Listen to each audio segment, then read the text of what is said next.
సొంత దేశంలో తీవ్రవాదులు రాజ్యం వెళ్తుంటారు, ఉన్మాదులు రాజ్యం వెళ్తుంటారు, దుర్మార్గులు రాజ్యం వెళ్తుంటారు. వాళ్ళు అరాచకాలు చేస్తారు, పక్క గ్రూపులతో, పక్క మతాలతో, పక్క దేశాలతో గొడవ పెట్టుకుంటారు, సొంత దేశంలోని ప్రభుత్వాలతో గొడవలు పెట్టుకుంటారు, సైన్యంతో గొడవలు పెట్టుకుంటారు. కానీ వాళ్ళ విషయంలో ఏమీ చేయలేక అయితే చూస్తా కూర్చోవడం, లేకపోతే మత పిచ్చితో ప్రోత్సహించడం చేస్తుంటారు కొన్ని దేశాల్లో ప్రజలు. లైక్ యెమెన్, సిరియా, పాలస్తీనా ఇట్లాంటి దేశాలతో పాటు ప్రపంచంలో దాదాపుగా 50-60 చిన్న దేశాల్లో తీవ్రవాద గ్రూపుల చేతుల్లో ప్రభుత్వాలు ఉంటాయి. అక్కడ ఉన్నటువంటి ప్రజలు మాత్రం దుర్భర దారిద్ర్యంతో బతుకుతుంటారు, తిరుగుబాటు చేయరు, తిరగబడలేరు.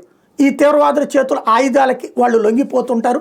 చివరికి వాళ్ళని అడ్డం పెట్టి అమెరికా ఎయిడ్, యుఎస్ ఎయిడ్ నుంచి డబ్బులు తెచ్చి ఆ డబ్బులతో వాళ్ళకి భోజనం అని చెప్పి వాళ్ళకి 30 మందికి అన్నం పెట్టి 70 మంది అన్నం వీళ్ళు తినేస్తారు.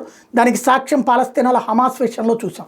అయితే ఇలాంటి దరిద్రులందరికీ అడ్డు పెడుతూ ఇప్పుడు యుఎస్ ఎయిడ్ ఆపేయడంతో అనేక దేశాల్లో ప్రాణాలు కోల్పోతున్నారట. ఎస్పెషల్లీ సౌత్ సూడాన్ లాంటి చోటన పేదలు ప్రాణాలు కోల్పోతున్నారట. ఇప్పుడు దాన్ని ఏదైతే లెఫ్టిస్ట్ సంఘాలు ప్రొజెక్ట్ చేస్తూ అమెరికా ఇట్లాంటి దుర్మార్గానికి పాల్పడుతోందంటూ దాన్ని మళ్ళీ ట్రాప్లోకి లాగే ప్రయత్నం చేస్తున్నారు.